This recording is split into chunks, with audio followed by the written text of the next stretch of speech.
very briefly, in terms of a CBRN attack, the Defence Force is already doing good work on this recently, of course. What we saw in Salisbury is a country like Russia is willing to murder European citizens, indeed in NATO's second most powerful state, in a rather reckless WMD attack.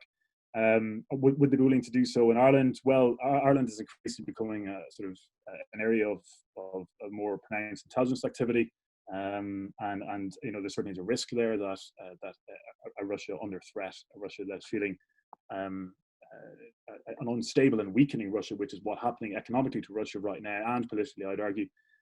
It's not like its intelligence service are sort of are well constrained or even well governed, and there's certainly a risk that something could happen in an international global hub like Dublin.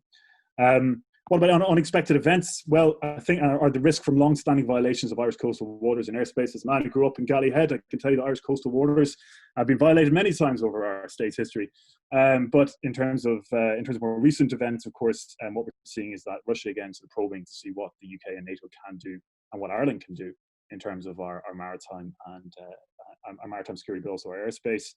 Brendan's going to go into the maritime, some naval issues, so I won't dwell upon that. But obviously, there's two principal reasons for doing this. One is to tie down the RAF and Royal Navy resources, keep them sort of locked into into domestic, sort of keep them looking to the West Atlantic seaboard as opposed to even the North Sea. And then second of all, threaten critical national infrastructure such as underwater cables in terms of serious escalation in tensions elsewhere. I'd say in terms of air power, well, certainly the replacement of the Cessna fleet is a good thing. Some ISTAR capability is very welcome. It's a very modest step for a very under-resourced service.